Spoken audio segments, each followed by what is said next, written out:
प्रणाम मेरे प्यारे दोस्तों। यहाँ मंडूक उपनिषद के जो है मैं तीसरे मंत्र को बताने जा रहा हूँ। उससे पहले मैं कई वीडियो में बोल चुका हूँ, फिर भी आपको दोबारा से याद दिला रहा हूँ। इस नंबर को आप सिर्फ साधना ग्रुप में जुड़ने के लिए इस्तेमाल करें। ये नंबर पर आप जब कोई ऑडियो देते हैं कि हमें ये प्रॉब्लम है, हमारे घर में वो प्रॉब्लम है, ये नंबर प्रॉब्लम के लिए नहीं है। ठीक है, आप साधना कर सकते हैं इस नंबर से जुड़ के, आप शिविर ज्वाइन कर सकते हैं इस नंबर से जुड़ के, आप ऑफलाइन साधना कर सकते हैं। ये नंबर सिर्फ आपको इसीलिए दिया जा रहा है, इस चैनल पे जो नंबर दिया जा रहा है वो सिर्फ इसीलिए दिया जा रहा है। अगर आपको कोई प्रॉब्लम है ब्लैक मैजिक वगैरह के लिए, उसके लिए दूसरा चैनल है, आपको उस पे नंबर मिलेगा, तो वहां जाकर आप ऑडियो करेंगे, यहाँ पर नहीं। ठीक है, अब हम इसके तीसरे मंत्र पे चलते हैं उपनिषद में, मंडूक उपनिषद में। अब यहाँ वो चेतना की चार अवस्थाएं बता रहे हैं और इन चार अवस्थाओं से हम कैसे अलग हो सकते हैं। तो यहाँ आप ये समझने की कोशिश करें कि यहाँ मैं जो बताने जा रहा हूँ वो कोई प्रवचन नहीं है। यहाँ मैं आपको वो मेथड बताने जा रहा हूँ, वो ध्यान साधना बताने जा रहा हूँ जिसके द्वारा आप परमात्मा तक पहुंच पाएंगे। ठीक है, तो पहली अवस्था समझते हैं, जागृत अवस्था। जब हम पहली अवस्था को समझते हैं, हम लोग सोचते हैं कि हम जाग गए, हम रात को सो जाते हैं, हम सुबह उठते हैं, तो हम समझते हैं कि हम जाग गए, मगर हम जागे नहीं हैं, अब भी हम सो रहे हैं। पूरे दिन जो विचार चलते हैं वो हमें जागने नहीं देते हैं और यही विचार रात को सपने में कन्वर्ट हो जाते हैं। अब पूरे दिन जब विचार चलते हैं तो हम कैसे समझें कि हम जाग गए। देखिए, जब आपके सामने कोई आता है तो आपका दिमाग पहले बताता है ये नाम है इस व्यक्ति का, ये है, ये ऐसा है, वैसा है, और वो सारी फिल्म आपके आगे क्लियर कर देता है। अब आप ये कह सकते हैं कि मैं जागृत अवस्था में उसे मिल रहा हूं, मगर आप अपनी मेमोरी के कारण मिल रहे हैं, जागृत अवस्था है ही नहीं, आपके दिमाग में कुछ है। 99% लोग इस भ्रम में रहते हैं कि उनके कोई घर का कोई मर गया, वो उनसे बात कर रहा है, जबकि वो अपनी मेमोरी का ही खेल होता है। आपकी याददाश्त की वजह से ही आपको ऐसा लगता है कि हमसे जो बिछड़ गया वो हमसे बात कर रहा है, हमें सपने में दिखाई दे रहा है, हमें बता रहा है, हमें कुछ ऐसा कर रहा है ना। वो आपके मन का ही खेल होता है और कुछ भी नहीं होता है। तो जागृत अवस्था में कैसे हम समझेंगे, तो मैं आपको एक और एग्जांपल देता हूं। आप समझें कि आप गार्डन में घूम रहे हैं, आप पार्क में वॉक करने गए और एक फूल खिला, आपने फूल को देखा और तुरंत आपके दिमाग ने कहा ये तो गुलाब का फूल है, या तो ये गेंदे का फूल है, और आपने तुरंत उसकी व्याख्या कर दी दिमाग ने। आपको ये नहीं पता लगा कि ये फूल एक बार खिला, अब दोबारा अस्तित्व में ये फूल नहीं खिलेगा। जो फूल इसी पेड़ में खिलने वाला है वो कोई और फूल है, सेम नहीं होगा। जिस व्यक्ति से आज मैं मिल रहा हूं ये व्यक्ति एकदम नया है, इसके भीतर के तंतु बदल चुके हैं, इसके भीतर की बहुत सारी चीजें बदल चुकी हैं, इसके भीतर की सोच बदल चुकी है। तो मैं उस पुराने व्यक्ति से नहीं मिल रहा हूं, पहली बात। दूसरी, मैं उस शरीर को देख रहा हूं और अब मैं इन आंखों से देख रहा हूं। तो अब हम थोड़ा और गहराई में उतरने की कोशिश करते हैं ताकि हम संसार से अपनी चेतना को मुक्त कर पाए, है ना, और गहराई में उतरते हैं। तो जब मैं किसी को देख रहा हूं तो आंख से देख रहा हूं, ये बहुत बड़ा भ्रम है। आंख से देख रहा हूं ये बहुत बड़ा भ्रम है। आंख सिर्फ कैमरे का काम करता है। आंख के पीछे मैं बैठा हूं, मैं देख रहा हूं, मैं आंख के द्वारा देख रहा हूं। जो दृश्य दिखाई दे रहा है आंख के द्वारा वो दिखाई दे रहा है, समझ रहे हैं। मैं देख रहा हूं नहीं, आंख के द्वारा दिखाई दे रहा है। किसी ने अपमान कर दिया, किसी ने मेरा अपमान करा, नहीं, मेरी जो सोच है उसका अपमान करा। सोच बदली जा सकती है, अपमान भी खत्म हुआ जा सकता। मेरे को किसी ने डांटा, डांटा मेरी सोच की वजह से, सोच ठीक कर लो, डांट खत्म हो गई। इस तरीके से समझो। तो यहां पे तीन में घटना घट रही है, देखने वाला, ठीक है, दिखने वाला, और इन तीनों के पीछे एक साक्षी, इन दोनों के पीछे एक साक्षी। तो जब हम जागृत अवस्था में ऐसे चलेंगे तो हमें पता लगेगा कि यहां कुछ भी नहीं। आप कहते हैं किसी को कि ये गलत इंसान है, हकीकत में वो गलत इंसान नहीं है, उसकी सोच का पैटर्न गलत हो सकता है। इंसान, सोच अलग अलग चीजें हैं। आप एक ही इंसान हैं और आपकी सोच को बदला जा सकता है। तो आप रहेंगे तो वो, मगर सोच बदल गई, अब आप दूसरे तरीके से देखने लगे। ऐसे समझें, थोड़ा जटिल हो रहा है, मुश्किल हो रहा है, मैं समझ सकता हूं। ऐसे समझें कि आप दोपहर को निकल गए, धूप निकली हुई है, बहुत तेज धूप है, और आपको काले रंग का चश्मा लगा दिया। धूप भी वही है, आप भी वही हैं, सिर्फ सोच का चश्मा लगा दिया। वो सोच का चश्मा लगाने की वजह से अब आपको धूप नहीं दिखाई दे रही, अब अंधकार दिखाई दे रहा है। ऐसे ही जब एक पुरुष किसी स्त्री को देखता है, एक स्त्री किसी पुरुष को देखती है, तो वो दोनों एक दूसरे को सुंदर दिखाई देते हैं। सुंदर नहीं दिखाई दे रहे, वो काम वासना का चश्मा लगा हुआ, इसलिए सुंदर दिखाई दे रहे। काम वासना का चश्मा हटा दो तो कहीं कोई सुंदरता नहीं है। एक स्त्री कहती है कि आप मिल जाएंगे तो मैं बहुत खुश होंगी, जिंदगी को जी पाऊंगी। एक पुरुष कहता है तुम मेरा साथ दोगे तो मैं जिंदगी को जी पाऊंगा। हकीकत में ऐसा नहीं है, वो हमारी कल्पना है। सिर्फ इसी कल्पना को ऋषि सपना कह रहे हैं। तो जब हम दिन में सपनों को तोड़ पाएंगे, क्योंकि दिन ही में तोड़ पाएंगे, है ना, आप दिन में तोड़ पाएंगे क्योंकि दिन में आपके पास थोड़ा सा होश है। रात को जब आप सोते हैं तो होश होता ही नहीं। कैसे रात को आपको सपने दिखाई देते हैं कि हाथी जा रहा है, चलते चलते वो कुत्ता बन गया, और तर्क मन करता ही नहीं कि हाथी कुत्ता कैसे बन गया भाई। कैसे आपको लगता है कि आप सपने में हवा में उड़ रहे हैं, आप कैसे सपने में हवा में उड़ सकते हैं। तो वहां तो होश है ही नहीं बिल्कुल। तो अब जागृत अवस्था में जो होश है उसी से हमें काम लेना पड़ेगा ताकि हम वहां तक पहुंच पाए। तो हमें यह समझना है कि जो मैं देख रहा हूं वो चेतना है, वो ऊर्जा है, और मैं इसे जान भी रहा हूं, मैं इसे जान भी रहा हूं। तो जब हम ऐसा करेंगे कि मैं जो देख रहा हूं वो चेतना है, मैं चेतना शब्द को हटा देता हूं, तो मैं एक प्रयोग बताता हूं।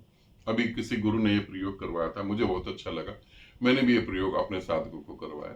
तो हम ये कह सकते हैं कि जो मैं देख रहा हूं वो सपना है पूरा, जो मैं देख रहा हूं ये सपना है, राइट। मुझे जो दिखाई दे रहा है वो सपना है। मैं उठ रहा हूं, सपने में उठ रहा हूं, मैं चल रहा हूं, सपने में चल रहा हूं, मैं खा रहा हूं, जो भी कुछ है वो सपना है, और मैं जान रहा हूं कि मैं सपना देख रहा हूं। अब इस स्थिति को जब आप रात को सोने लगेंगे और आप कहेंगे कि मैं जान रहा हूं कि मैं सपना देख रहा हूं, तब ये स्थिति में क्या होगा, आप सपने में भी कहेंगे कि मैं जान रहा हूं और मैं सपना देख रहा हूं। और जिस क्षण ये आप कहेंगे कि मैं सपना देख रहा हूं, कहने का अर्थ है जिस क्षण आपको बोध होगा कि मैं सपना देख रहा हूं, उस दिन चेतना जो है मोह माया से मुक्त होगी। क्योंकि जागते हुए सपना टूट गया, और जब गहरी नींद में हो तो भी सपना टूट गया। तो हम जागरण अवस्था से भी पार हुए, हम स्वप्न अवस्था से भी पार हुए। अब आता है सुसुप्ति अवस्था। अब वहां पे प्रज्ञा जागती है, वहां पर ज्ञान प्रकट होता है, वहां पे पता लगता है कि यहां दुख जैसा कुछ भी नहीं है। क्योंकि दुख क्या था, हमारी कल्पना। यहां पे सुंदर जैसा कोई भी नहीं है, सभी सुंदर है, और यह सुंदरता नहीं है। क्योंकि सुंदरता क्या है, हमारी कल्पना। मृत्यु क्या है, हमारी कल्पना। चेतना तो कभी नहीं मरती। ऊर्जा को खत्म करने का कोई उपाय नहीं है, ना अध्यात्म के पास था, ना साइंस के पास है। एनर्जी को खत्म करा ही नहीं जा सकता, कुछ भी कर लो। तो जब ये तीसरी अवस्था में हम आते हैं, तो तुरी अवस्था जो है, तुरी अवस्था का अर्थ क्या होता है, तीसरी अवस्था में हमारे को साक्षी घटना चालू हो जाता है। और तुरी अवस्था में जो है चेतना परिपूर्ण तरीके से, पूरी तरीके से अपने में शांत हो जाती है, विश्राम करती है, सब कुछ शांत हो जाता है। इस बारीकी को समझना, यहां बड़े बड़े संत जो हैं वो लुढ़क जाते हैं, है ना। क्योंकि यहां पर जब आती, जब आपके अंदर प्रज्ञा जागती है, जब आपके अंदर ज्ञान जागता है, तब आपको बहुत ध्यान से चलना है। यहाँ अहंकार बड़ा सूक्ष्म होता है। अधिकतर मैंने देखा है ज्ञानियों का अहंकार बहुत ज्यादा होता है, क्योंकि वो साक्षी तो होते हैं मगर स्वयं के साक्षी नहीं हो पाते। ज्ञानी जो है वो सभी को झुठला सकता है, है ना। जैसे कोई ज्ञान है, उसके पास ज्ञान है, वो ये कह सकता है ये बेकार है, वो बेकार है, शादी करना बेकार है, ये एकादशी का व्रत बेकार है, ये तो दकियानुसी बातें हैं, ऐसा करना बेकार है, वो कह सकता है। मगर उसको अपने ज्ञान का बोध नहीं हो पाता, इसलिए उसको ज्ञान का अहंकार होता है। जो वो कह रहा है वो भी बेकार है, सभी कुछ बेकार है। मेरा होना भी, तुम्हारी वजह से जो मेरा होना है वो भी व्यर्थ है, क्योंकि एक दिन तुम नहीं होगे तो मैं भी नहीं हूं। तो अभी माया से हम मुक्त नहीं हुए, बहुत बारीक और सूक्ष्म हो गया। तो तुरीय अवस्था का मतलब है जहां पूर्ण तरीके से, पूरी तरीके से तुम शांत हो गए हो, पूरी तरीके। और तुरीय अवस्था घटती कब है? ये स्वयं घटती है, इसे घटाने का कोई उपाय नहीं है। 3 चरणों पे, 3 स्टेप पे तुम मेहनत कर सकते हो। जागृत अवस्था में तुम होश साध सकते हो, तुम समझ सकते हो, है ना, विवेक के साथ तुम जी सकते हो। सपन अवस्था में तुम जान सकते हो कि ये कल्पना है, क्योंकि अगर तुम्हें सपना आ रहा है, तुम उसमें पेट भर के खाना खा लो, तो जब तुम उठोगे तब तो खाना खाना ही पड़ेगा। ऐसा तो तुम कह सकते कि मैंने सपने में खा लिया, अब मैं नहीं खाऊंगा, ऐसा तो नहीं कह सकते। हकीकत में खाना खाना पड़ेगा। ऐसे कुछ लोग सपने में प्रेम कर रहे होते हैं, वो कल्पना में खोए होते हैं कि हाँ भाई बहुत कुछ हो रहा है, ऐसा हो रहा है, मगर हकीकत में प्रेम का कोई रिजल्ट ही नहीं होता उनके पास, कुछ भी नहीं।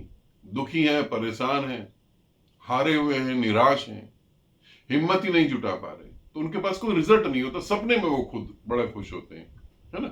तो फिर जब सपने टूटते हैं तो एक तीसरी अवस्था में आते हैं जहां प्रज्ञा जागृत होती है, जहां हमें ज्ञान होता है। अब इसी ज्ञान के साथ जो सूक्ष्म अहंकार होता है वो तुरीय अवस्था में खत्म होता है। कैसे खत्म होता है? इसी को साधते साधते साधते साधते जब ज्ञानी ये कहता है कि मैं जो कह रहा हूं, जो मैं बोल रहा हूं, जो मैं कर रहा हूं, ये मेरे गुरुओं का प्रसाद है, जो मेरे को माध्यम बना के ले जा रहे हैं, मैं उस निराकार का माध्यम हूं। इस स्थिति में आने के बाद जो है तुरीय अवस्था घटित होती है। अब तुरीय अवस्था पर जो है चीजें रुक जाती हैं, मगर तुरीय अवस्था के आगे भी बहुत कुछ है। हमारे ग्रंथ जो भी लिखे गए हैं, चाहे वो इस पृथ्वी पर किसी के भी हों, चाहे वो इस्लाम हो, चाहे वो गुरु ग्रंथ साहिब, चाहे कुछ भी हो, हमारे ग्रंथ जो लिखे गए हैं उनको आप समझने की कोशिश करेंगे तो जिन्होंने वो, जिनकी वाणी की वजह से लिखा गया, तो शब्द एक जगह आकर बेकार हो जाते हैं। ऐसा बहुत कुछ है जो शब्दों में नहीं कहा जा सकता, सिर्फ इशारा भर करा जाता है। और जो इशारा करा जाता है वो 99% नहीं, वो 101% गलत हो जाता है। क्योंकि सदगुरु जब किसी को इशारा करते हैं तो जो इशारा समझ रहा है वो कहीं और ही बैठ के समझ रहा है, वो अपनी बुद्धि से कैलकुलेशन करके निकाल लेता है कि ये कहा होगा। जैसे मेरी बात हो रही थी, तो प्रभुपाद करके एक व्यक्ति हैं, तो शायद नहीं होंगे, स्कॉन मंदिर जिन्होंने बनाया है ना, निर्माण करा, तो उन्होंने कहा कि देखो गीता में इन्होंने ये लिखा है कि, और कितना अच्छा लिखा कि भय से अगर मुक्त होना है तो सुबह 4 बजे ठंडी में उठकर ठंडे पानी से नहाओ, जो तुम्हें भय लगता तुम उससे मुक्त हो जाओगे। अब मुझे नहीं पता उन्होंने ऐसा कहा है नहीं कहा, कहा तो वो अव्वल दर्जे के मूर्ख होंगे। ठंडे पानी में नहाने से भय खत्म हो जाता, तो मछलियां ठंडे पानी में ही रहती हैं, उनका भय खत्म हो जाना चाहिए था। तो हम अलग ही तरीके से चीजों को ले लेते हैं, है ना। तो हमको जो है तुरीय अवस्था से भी आगे चलना है, ठीक है। अब इस वीडियो में मैं इतना ही कह पाऊंगा, और अगर हम चौथे सूत्र की तरफ चलते हैं तो मैं अगला वीडियो बनाऊंगा, उसमें आपको बताता हूं और हम कैसे जाएं। यहां से अद्वैत घटित होता है, यहां दो नहीं, मगर ध्यान रखना साक्षी में दो है, तुरीय अवस्था में दो नहीं है। तुरीय अवस्था में साक्षी भी विदा होने लगता है, इसीलिए तुरीय अवस्था के बारे में ज्यादा बोला नहीं गया। साक्षी सिर्फ यहीं तक रहता है, तुरीय अवस्था में उसका विलीन होना चालू होता है। और जब तक साक्षी है तब तक अद्वैत नहीं घटेगा, दो ही होंगे, देखने वाला और दिखने वाला। क्योंकि साक्षी तुम होगे किस चीज के? किसी दृश्य की तो साक्षी हो गई, किसी वस्तु के तो साक्षी हो गई, ऊर्जा की साक्षी हो गई, मगर ऊर्जा भी है तुम्हारा भी अस्तित्व, तो दो तो हुए ना। अद्वैत थोड़ा आगे है, तो अद्वैत घटना चालू होता है मगर पूर्णता घटित नहीं होता है। अद्वैत घटता है तुरी के बाद, एक और अवस्था है जहां अद्वैत घटित होता है। तो इसे ध्यान रखें, ठीक है। और फिर हम आगे चलते हैं, अगली वीडियो में हम बात करते हैं। और आपका इस उपनिषद को लेकर अगर कोई क्वेश्चन हो या आपका कुछ भी कोई भी प्रश्न हो तो आप मेरे को डिस्क्रिप्शन बॉक्स में, आप कमेंट्स बॉक्स में आप कमेंट्स करें और मैं उनको पढ़ूंगा। अब बहुत सारे कमेंट्स हो जाते हैं तो मैं सारे तो नहीं पढ़ सकता, जो पहले 40-50 होंगे उनको पढ़ूंगा और उनमें से आपको आंसर देता हूँ, ठीक है। ऐसे हम वीडियो के थ्रू तो ऐसे ही एक दूसरे की हेल्प कर सकते हैं। और अगर आपको ऐसा लगता है कि कोई और ग्रंथ होना चाहिए जिसमें मैं बोलूं तो वो आप जरूर बताएं। आनंदित रहें, सदा खुश रहें। बहुत बहुत प्रेम आप सभी को।